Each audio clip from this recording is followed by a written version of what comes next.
So when it comes to the course and tournament information, I like to start with the tournament fact sheets. You can find those at the gcsaa.org. Just scroll to the bottom of the page. You're going to see media room down here. You'll find the tournament fact sheets just below that. Click on that. You'll come to this page, and then you can see all the different tours. Select PGA Tour and the BMW Championships right up at top.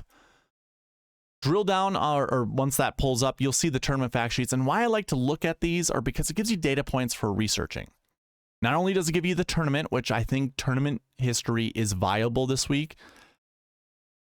The BMW Championship has been a part of the FedEx Cup playoffs since the beginning of the FedEx Cup playoffs. And I think if you want to use tournament history going all the way back to that, you're going to have the same types of, the same type of field for each of the tournaments. Now, sometimes those fields have a little bit more golfers in them, but more often than not, they're going to have the same caliber of golfers, the same strength of field for each of those events.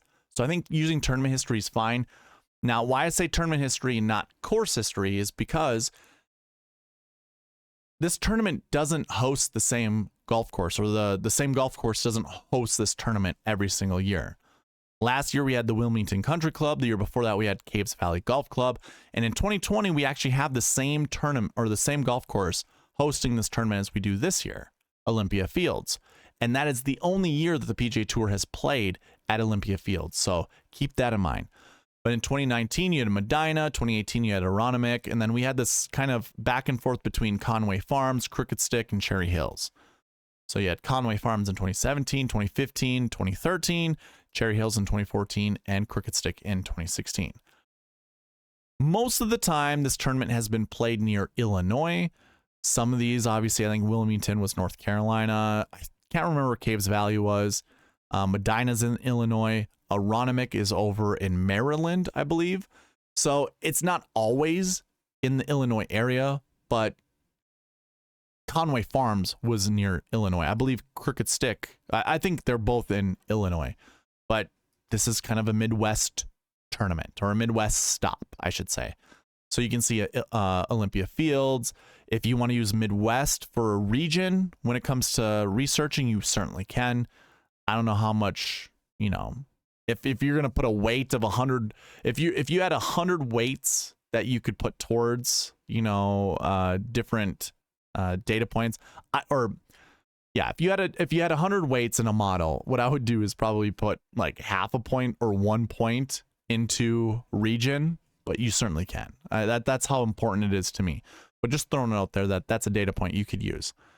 Now, you can use the tournament setup, the par here, 70, 7,300 yards, 12.5 on the snip meter. I think you can use that as a data point. I wouldn't put more than like 2 points towards your model into it, but you could. You have some course statistics with the average green size, all that good stuff. But the most important thing to me is the turf grass.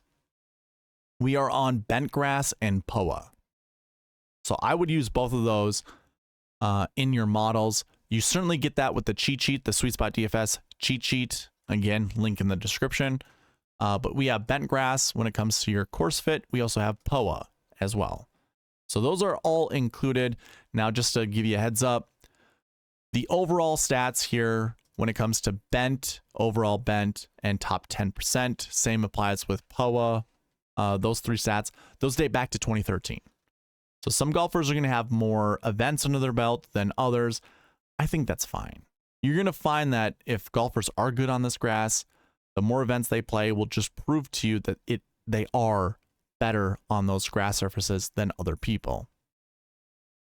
So that, again, available to you on the cheat sheet. I will be going, well, I should say this. These stats are put into my model. They're put into the sweet spot ranks that obviously you can see over on the left. It's a part of the equation. It's not the whole thing. So again, when you're doing your models, I think it's probably smart to put those in your weights. You can see some other additional notes. I didn't read this, so if you find this interesting, go ahead and do so. Your architect was Willie Park Jr. Renovation was done in 2013 by Mark Mengim or Menjim.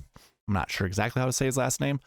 But anyways, You can use those pieces for research, but I wouldn't put a lot of weight into them. Just the turf grass to me is really important. Maybe the stimp, all that good stuff. But yeah, that's what I like to look at with the tournament fact sheets, because that gives you research or data points to research. Now, going into the tournament, again, you can follow along with me by checking out the cheat sheet.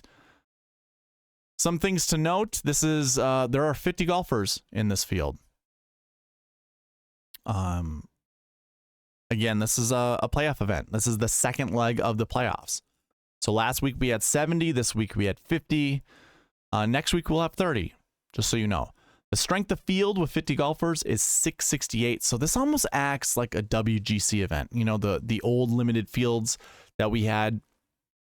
This acts just like that. And if you actually want to use those WGC events like the Bridgestone or anything like that, you might not get the same golfers in them, but anything that's limited with the high strength of field would actually be a really good source for research, honestly. So I would take a look at that. Now, my strength of field is using the old strength of field ratings that the OWGR used to do. It takes into account last year's FedEx Cup playoffs, this year's OWGR. All that's thrown in there. So yeah. 668 is pretty high strength of field. Average strength of field is like 270 per tournament. So you can see this is it's a loaded field, but of course, that's because of the playoffs. I don't think there's no cut, by the way. So I don't think there's anything else to cover when it comes to the course and tournament information. I think that's everything. I can't really give you like an average cut score, an average winning score, because the tournaments are so different. You could use 2020. That by all means do so if you want.